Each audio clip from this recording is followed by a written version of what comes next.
The biggest draw in women's tennis. Let's start with a question that would have seemed absurd 12 months ago. If you were asked right now to name the most popular player on the WTA Tour, the one filling stadiums, causing scheduling headaches for tournament directors, generating the kind of crowd energy that makes seasoned tennis observers reach for comparisons to football rather than the traditionally measured world of tennis, who would you say? Coco Gauff, perhaps. The American prodigy, Grand Slam champion, beloved across the sport. Or Aryna Sabalenka, the Belarusian powerhouse, world number one, a ferocious competitor with a massive global brand. Or Iga Swiatek, the tactical genius who held a vice-like grip on the rankings for years. These are the titans of the modern game. The faces on the billboards. The names tournament directors build their schedules around. The athletes who command primetime television slots and the kind of endorsement deals that make the back pages. And yet, according to some of the most respected voices in the sport, the player causing the biggest crowds, generating the most pandemonium, and rewriting the rules of audience engagement right now is none of them. It is Alexandra Eala. On the Nothing Major podcast, one of the most widely followed tennis shows in the sport, former ATP touring professionals Steve Johnson, Sam Querrey, and John Isner were asked directly about the phenomenon unfolding around a 20-year-old Filipina who, just 12 months ago, was grinding through the challenger circuit outside the top 100. Their answers did not hedge.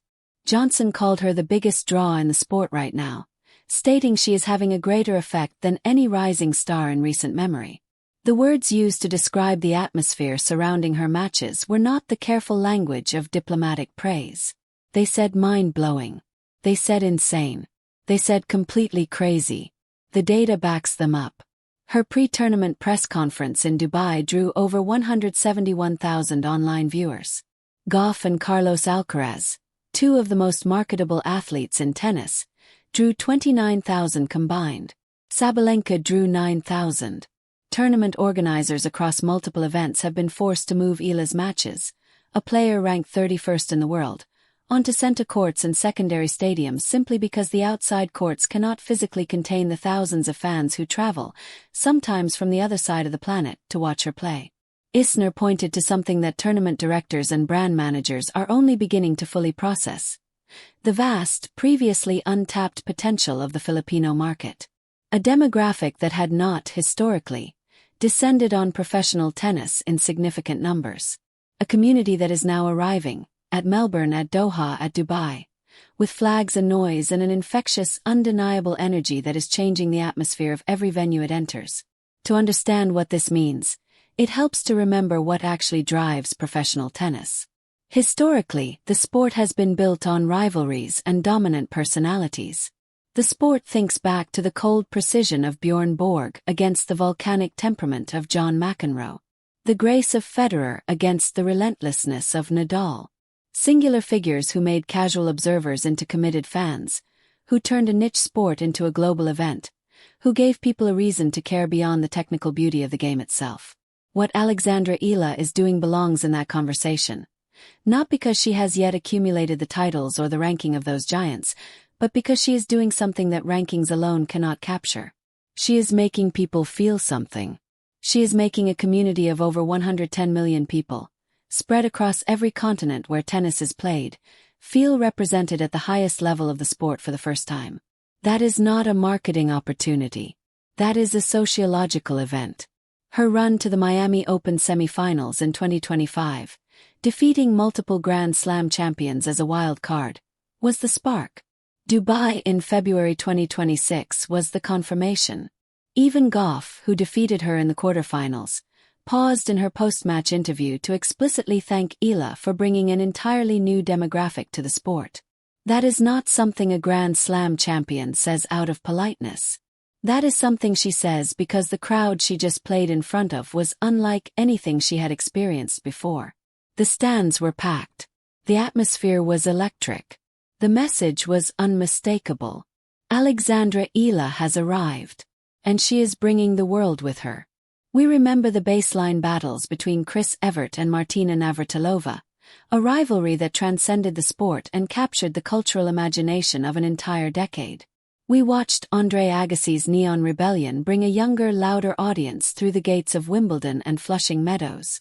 And we lived through the era of Serena Williams, a generational icon whose presence at any tournament guaranteed sold-out stadiums, shattered viewership records, and a level of mainstream coverage that most sports can only dream of. Serena was not just a tennis player. She was a global event. Since her gradual departure from the sport, the WTA has been in a transitional phase, searching, consciously or not, for the next gravitational force to anchor the tour. The talent has been extraordinary. Ashleigh Barty brought a beautiful, classical game before her early retirement. Iga Swiatek established a standard of sustained excellence that few players in the sport's history have matched. Aryna Sabalenka provided explosive power and genuine charisma. Coco Gauff offered the compelling arc of a child prodigy fulfilling her enormous potential on the grandest stages. And yet what is happening with Alexandra Eala is fundamentally different in its nature and its origin.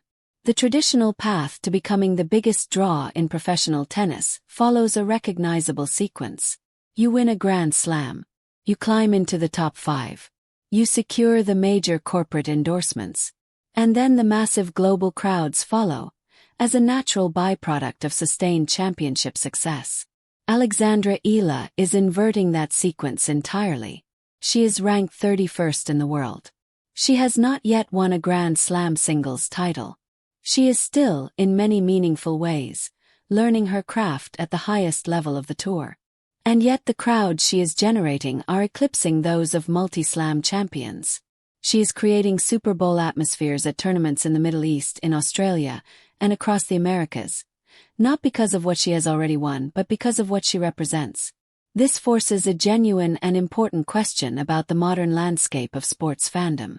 What actually drives a person to buy a ticket, paint their face, wave a flag, and scream until they lose their voice? For the Filipino diaspora, Eala is more than an athlete. She is a living representation of their identity, their resilience, and their place on a world stage. The Philippines is a nation with a deep and passionate relationship with sport, traditionally channeled through boxing and basketball. Tennis has historically been a niche interest. But Eala has cracked that open, transforming a country of over 110 million people and its vast global expatriate community into committed, emotionally invested tennis fans almost overnight. When she steps onto a court, she carries an entire nation with her. The weight of that is real. The noise of it is measurable. This is the heart of what Steve Johnson, Sam Querrey, and John Isner were grappling with on episode 151 of the Nothing Major podcast, released on February 23, 2026. Their argument, stated plainly and without qualification, was this: star power in 2026 is no longer strictly dictated by the numbers next to a player's name on the ranking computer. It is dictated by the energy inside the stadium, by the engagement online, by the electricity that moves through a crowd the moment a specific player walks onto the court and picks up their racket. The hosts had been working through their weekly wrap-up, Alcaraz's unstoppable form, Pegula's clinical results, the broader shape of the tour, when the conversation turned to Eala. And what followed was the most revealing segment of the entire episode. The moment came 44 minutes into the episode, during Sam Querrey's regular segment, affectionately known among listeners as Querrey's Query, when he threw what can only be described as a rhetorical grenade into the conversation. My question to you guys is on the women's side. Alexandra Eala, is she the biggest draw in women's tennis right now in the world? Is she bigger than Sabalenka? Is she bigger than Coco? The framing of that question matters enormously. Querrey was not asking whether Eala was the best player on tour. He was not asking about rankings or Grand Slam counts or head-to-head records. He was asking something more fundamental, and in the business of professional sport, more important. Being the biggest draw is the ultimate commercial metric. It is the number that dictates television contracts, shapes sponsorship valuations, and determines which names tournament directors build their entire scheduling week around. A player can be ranked first in the world and still not be the name that moves tickets. Conversely, a player ranked 31st can walk into a stadium in the Middle East and turn it into something that looks and sounds like a football final. Querrey had watched that happen in real time. So had his co-host. And none of them hesitated with their answer. Here's the rewrite. Steve Johnson's response was instantaneous and unequivocal. "Dude, it's crazy." He reached immediately for comparison. The explosive popularity of Brazilian teenager João Fonseca in Miami the previous year, whose matches had become legendary for the sheer volume and passion of the crowds, eventually forcing tournament organizers to relocate his matches to larger venues purely for safety and crowd control. Then Johnson went further. He said Eala's impact was even larger than the Fonseca effect. Every court in Australia, standing room only. Then in Dubai, standing room only. It's insane. The crowds she's getting right now all over the world are insane. He reminded listeners that before Miami 2025, she was largely unknown to the global tennis public. Now, in his words, she is an absolute rock star. And that status is actively forcing the hands of tournament directors.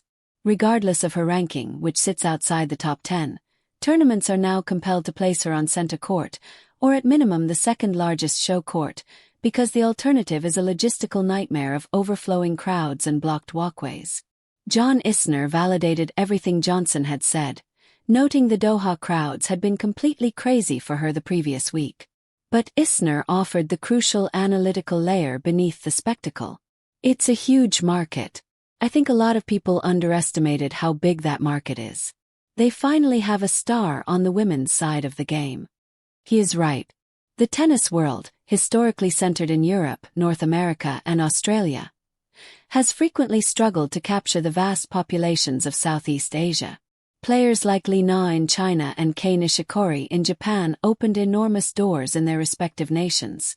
But the Philippines, a country of over 115 million people with an additional 10 million or more living abroad, remained largely untouched by tennis fever. Till now. To understand why Eala is drawing crowds that dwarf those of multiple Grand Slam champions, you have to understand the sociology of her fanbase. When a Filipino athlete begins to make waves internationally, it does not remain a sporting event for long. It becomes a national movement. The Philippines has lived this before, most visibly with Manny Pacquiao, whose fights stopped the country cold and united communities across the diaspora in a way that few sporting moments anywhere in the world have matched. Eala is tapping into that exact same vein of cultural electricity. When she steps onto a court in Melbourne, she is not simply a tennis player competing in a first-round match. She is representing the thousands of Filipino nurses, engineers, hospitality workers, and students who have built lives in Australia. For them, buying a ground pass to the Australian Open is an act of patriotism. It is a chance to wave the red, white, blue, and yellow flag, to sing chants in Tagalog, to create, inside a foreign stadium, something that feels like home. The digital numbers tell the same story. A routine pre-tournament press conference featuring Eala drew 171,000 online viewers. A joint press conference for Carlos Alcaraz and Coco Gauff, two of the most marketable athletes in the sport, drew roughly 29,000. Sabalenka, the world number one, drew approximately 9,000. These are not quirks of the algorithm. They are a precise measure of raw, coordinated, fiercely loyal engagement. Filipino fans do not passively consume tennis. They organize on social media. They coordinate travel. They ensure that every venue Eala visits feels like a home fixture. When Johnson calls her the biggest draw in women's tennis, he is recognizing something specific. While Sabalenka and Gauff have massive established global brands, Eala has mobilized an army. Every rock star has an origin story. A moment when they step out of the shadows and into the blinding glare of the spotlight. For Eala, that moment was the 2025 Miami Open. She was 19 years old, ranked 140th in the world, competing on a wild card entry. What followed was nothing short of extraordinary. She defeated Elena Ostapenko, the 2017 French Open champion, with precise, composed tennis that offered no indication she understood the size of what she was doing. Then she defeated Madison Keys, one of the most powerful players on tour. Then came the moment that changed everything. She faced Iga Swiatek and won. Fueled by crowds that had quickly and completely adopted her as their own, she played the match of her life and secured a victory that instantly altered the trajectory of her career. Miami was the catalyst. propelled her into the top 100. It opened the door to direct Grand Slam entry. She reached her first WTA final on the grass courts of Eastbourne. She secured her first main draw Grand Slam victory at the US Open, the first Filipino in history to do so. She finished 2025 inside the top 50. If 2025 was the year of the breakthrough, 2026 has been the year of confirmation. Her arrival in Melbourne illustrated the logistical reality her popularity now creates. Scheduled to play her first-round match on Court 6, a modest outside court designed for early rounds, tournament directors got their answer quickly. The walkways jammed. Thousands of supporters were stranded outside, unable to gain entry despite having arrived hours early. The infrastructure of the tournament buckled under the weight of demand that nobody had quite prepared for. The pattern continued as the tour moved to the Middle East, where the concentration of overseas Filipino workers is among the highest in the world. In Doha, the atmosphere was electric from the moment she arrived. The stands were packed, the noise deafening, every point greeted with a roar that belonged at a World Cup final rather than a tennis match. Then came Dubai, where Eala dispatched Hailey Baptiste, produced a dominant victory over Jasmine Paolini, overcame the veteran Sorana Cîrstea, and climbed to a career-high ranking of 31st in the world. Each match played in front of crowds that treated every point like it meant everything because for the people in those stands it did. The quarter-final against Coco Gauff was more than a tennis match. It was a collision between two entirely different paradigms of tennis stardom. On one side of the net stood Gauff, the archetypal modern American superstar. Grand Slam pedigree, ferocious athleticism, terrifying backhand, the polished composure of an athlete groomed for greatness from childhood. On the other stood Eala, the underdog-turned-global phenomenon, entering as the clear outsider in terms of ranking and experience, but possessing one intangible advantage: the crowd. Despite the match taking place in the United Arab Emirates, the stadium belonged to Eala. Gauff, ranked 4th in the world, accustomed to having crowds firmly in her corner, found herself cast as the antagonist in front of thousands of passionate Filipino fans who had not traveled this far to watch their champion lose quietly. Gauff responded the way champions do. Perhaps sensing the danger of allowing the crowd to become a factor, she came out with a level of focused intensity that was breathtaking. She broke Eala's serve in the opening game and executed her tactical game plan with ruthless precision, targeting Eala's forehand relentlessly. She won the first 10 games of the match consecutively. Eala never stopped competing. But Gauff's lead was insurmountable. The final score 6-0, 6-2 was emphatic. Here's the rewrite. The most significant moment of the evening did not happen during the match. It happened afterward.